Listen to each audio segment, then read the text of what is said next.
provide suggested working groups. The blue groups are going to be in that corner over there. We have tables and easels set up. The yellow group is on this side of the room because that's going to be addressing alternatives. We figure there's probably more room for discussion over there. And then the red group will be talking about some of the information that we're using when preparing this EIS and other potential impacts of BLM's management actions. If you have specific interests or you want to ask questions directly to BLM managers, really encourage you to just get into any group here, and Rick Cooper and others like myself and George are going to be rotating through the groups to get involved with the discussion about all of these topics. And really just ask you to please consider using this time to contribute to the group discussion and really voice the specific questions or the issues that you have that need to be addressed at Clear Creek so that we can get them into the scoping report and we can get them into the RMP, and so that we can work on addressing your questions and also working with EPA to identify any uncertainties about their report. So this will provide that opportunity to ask questions about EPA's risk assessment and about BLM's closure, but let's focus it into the discussion and try and get things into writing so that we can have them on record and address them through the planning process. I'm going to allow Steve Chappelle a moment here to make an announcement as well, and then following his announcement we're going to have everybody get up and get into these discussions. Understanding that, again, you have some remainder of that packet, that handout that's going to help guide you or get you started anyways on the topics that I briefly discussed here tonight. We have several other materials, including these scoping issues that have many questions to help you get started on those discussions. So thank you for your time and thanks for coming out, and without any further ado, Steve Chappelle.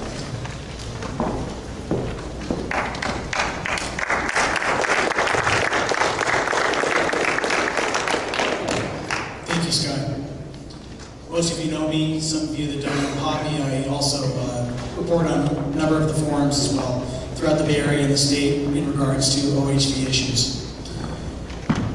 You know, I have good news and bad news, and I'm going to start with the bad news first. The bad news is that this is not our only battle in this country for OHV protection. The United States Senate Committee on Natural Resources and Energy is meeting on June 5th. I posted that on the AMA website as well as a few others throughout the Bay Area. And it means that each of us has to be proactively involved in letting those political officials know that OHV is in not only our best interest, but it's in the best interest of our U.S. economy as well. Each of us here spends a tremendous amount of money on OHV use. You know, I know how much I've spent, and it's a lot. You know, it's a house is how much I've spent. And each of us here has large families. Each of us here takes out our kids. Each of us here has a demonstrated interest not only in making sure to protect OHV and be good conservationists with our land, but also make sure that we have an interest in stimulating the economies of the local areas that we support. San Bernardino County is just one of those areas. Those areas are throughout the United States and specifically in California. Our battles in California are not just Clear Creek. Our battles in California also are the Imperial Valley, which is under attack. The next line of sight that you're going to see is Ocotillo Wells, is the Anza Borrego Desert, and then it's just going to continue after that. So I ask you, I implore with you, do not stop your fight of making sure that those elected officials that represent you know how you feel. They are the ones that are going to really have the purse strings in the end. The Senate committee hearing will basically give us either the positive aspect of continuing to move forward, or it's going to give us a much larger uphill battle. So please continue to fight for that. The next thing I'd like to say is somewhat good news, and that is that on our local front, Ed Tobin and I, Ed, could you stand up for a minute if you're in the audience? I don't see you. There's Ed in the background.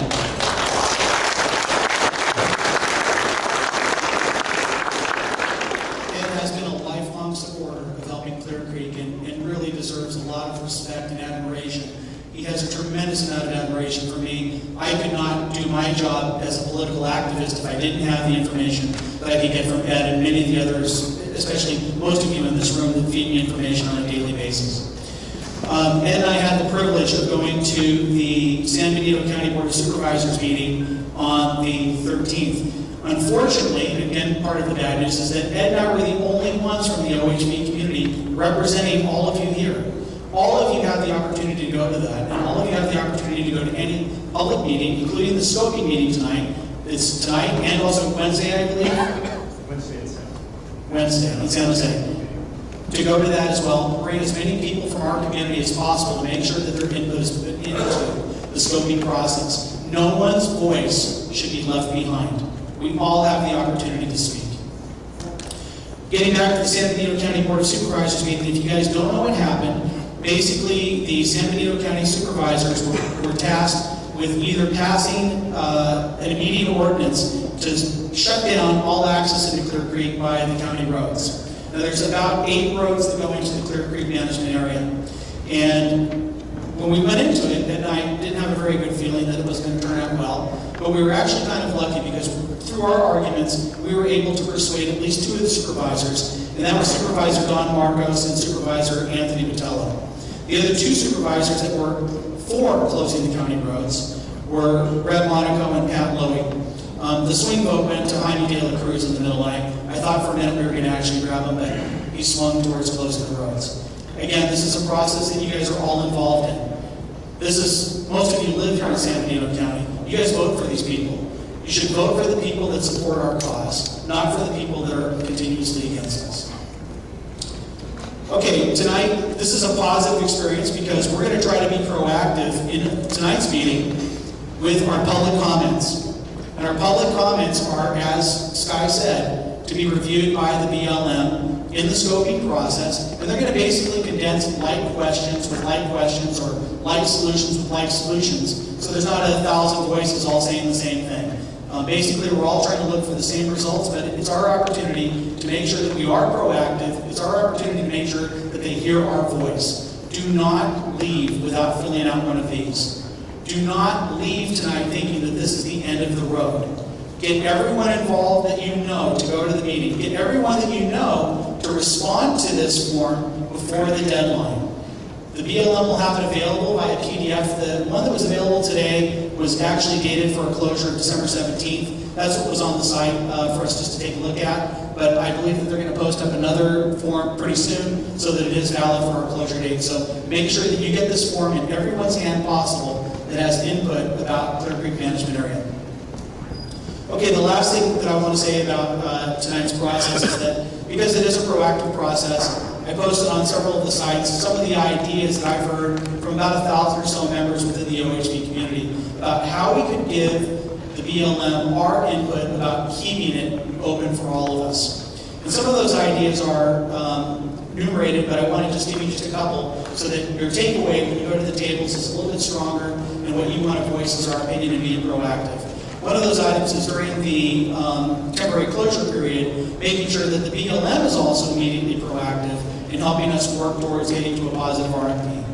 Another idea is that there's dozens of agronomic methods. Agronomics are the ability of taking an organic mix and spraying it over soil so that it can be used to amend the soil, especially during erosion conditions. The BLM themselves have used those conditions when there's been forest fires or high erosion in order to keep dust control down as well.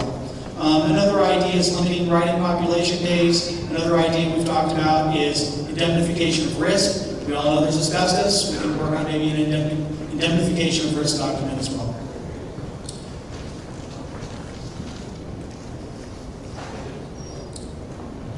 You know, I'm not here, and I'm not going to the meetings, nor is Ed Tobin, because we're quitters. All of